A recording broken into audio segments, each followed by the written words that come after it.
Bon, on est à Antibes aujourd'hui. Aujourd'hui, on est à Antibes, dans le vieil Antibes. On va rendre visite à Stéphane et son épouse. C'est un tout nouveau restaurant thaïlandais, le Ban Khai Ja. C'est en face du Petit Cajot, là où on avait tourné, qui a malheureusement changé d'endroit aujourd'hui. Et donc, on va aller leur rendre visite. Tu vas voir, c'est très cosy. Et en plus de ça, ils détestent aller au restaurant 1h le samedi ou le dimanche midi.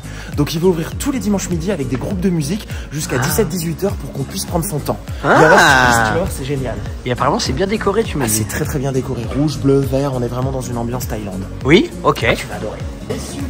Stéphane, bonjour. Bonjour. Merci beaucoup. Oui, je parle pas thaïlandais encore. Regardez l'esprit vieil Antibes qui avait pierre, bois, les niches.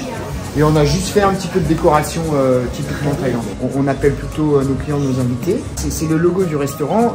Khai Ja, en fait, c'est une race de poule. C'est une poule domestique. Ah, c'est couleur Thaïlande le verre maintenant? C'est couleur Thaïlande. N'importe quoi. C'est un restaurant coloré. Comme ils l'ont ouvert en mai, tu vois, il n'est pas encore très connu, mais il commence à faire parler de lui. Ah, mais oui, c'est ça. Très bon restaurant thaïlandais. J'ai appris. 3 vins au verre, Ouais, 6 centilitres. Oui. Et on a 3 petites bouchées, 3 petits apéritifs thaï qui sont servis avec. Mais 3 petits ballons. Et c'est servi, alors bon, ça prend un peu de temps parce qu'on fait tout minute. Les petites bouchées que nos invités ont choisies. Moi, ça me permet déjà de faire goûter les vins. Bien sûr. Et puis, pourquoi pas, les gens après, ils voient, ils ont bien aimé, ils prennent une bouteille. Ils prennent une bouteille automatiquement, déjà 2 ou 3 à table en général. Exactement. Merci beaucoup, magnifique.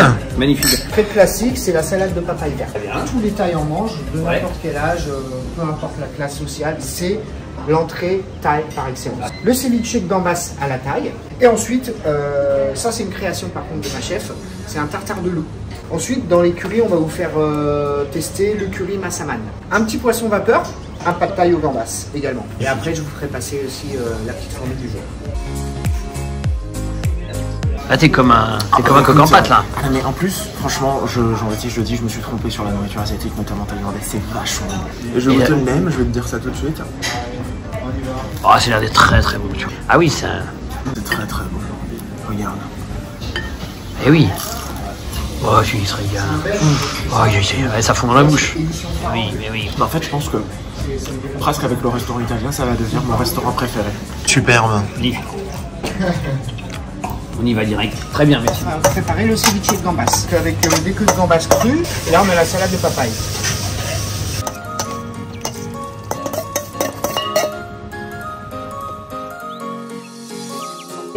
Salade de papaye vert.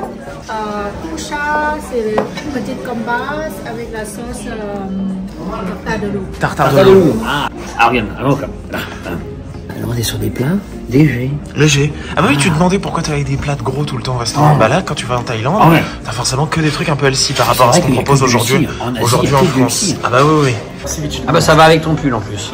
Je t'ai dit, j'ai pas mis du verre pour rien. Donc on part sur le ceviche de gambas, relevé à l'ail. Non mais regarde. C'est très très beau, hein. Les gambas sont très bonnes, bien fraîches. Et c'est relevé à l'ail. Donc piment, ail, huile d'olive, citron. Fabuleux. Fabuleux. Ah, j'adore. Voilà. Magnifique. Donc toutes les semaines. C'est l'entrée du jour. Ouais. Ah oui. Toutes les semaines, on propose des nouveaux plats. Ah oui. Une entrée, un curry, un plat. Voilà, là on a des queues de gambas, pois mange-tout, du porc haché au couteau, des œufs mollets. Alors donc du coup. Vas-y goûte le mélange crevette-porc. Bah c'est très réussi. Oui. Vraiment ça change. Yo. Donc on part sur la salade de papaye.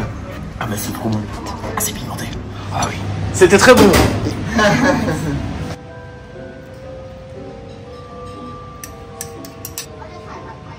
Le poisson vapeur, le poisson entier. Ouais. Il est préparé en portefeuille et ensuite on rajoute la petite sauce citron, citronnelle, ail. Voilà, la fourchette pousse la nourriture dans la cuillère et la cuillère va à la bouche. D'accord, mais c'est vrai qu'il n'y a pas grand chose à couper pour l'instant dans ce qu'on a eu. Coupé en tout petit. Voilà. En fait, ce qui se passe, c'est qu'ils partagent tout en Thaïlande. En fait, il n'y a pas chacun son plat. Ah d'accord. Tout est déjà fait pour qu'en fait ce soit facile pour tout le monde de se servir avec sa cuillère, de venir prendre un peu de viande, de venir prendre un peu de poulet par-ci, un peu de poisson par-là, de la soupe.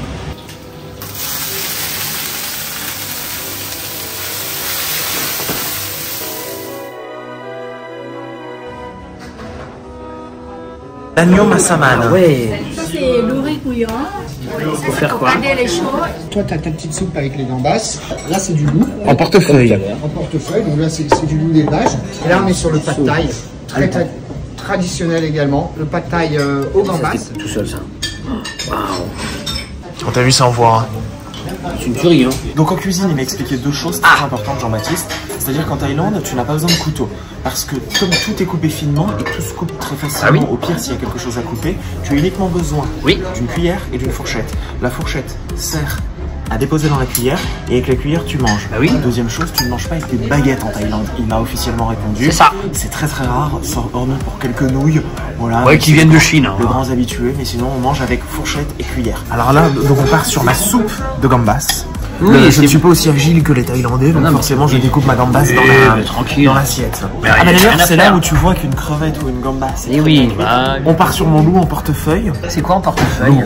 Ah oui, bah découpe, regarde-moi ça. Bah oui, regarde. Et donc en fait, à l'intérieur tu as beaucoup d'ingrédients fourrés qui donnent beaucoup de goût à la chair du poisson. Dans un plat thaï, il y a 4 saveurs, l'acidulé, le pimenté, le sucré et le salé. Ah c'est bon. Je trouve que le Bordeaux te va bien. Mettre un peu d'œuf.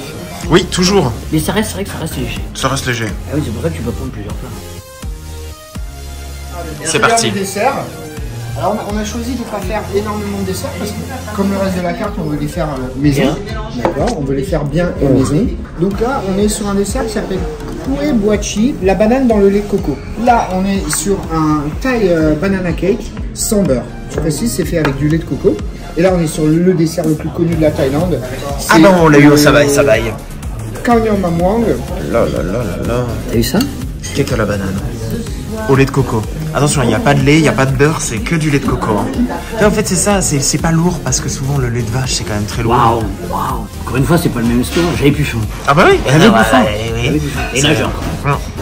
T'es tellement beau avec ton nounours. Sincèrement, je pense que c'est l'un des meilleurs restaurants thaïlandais de la Côte d'Azur. Entre le Sabai Sabai et le Ban Kai Jai, franchement, voilà, les deux sont vraiment excellents.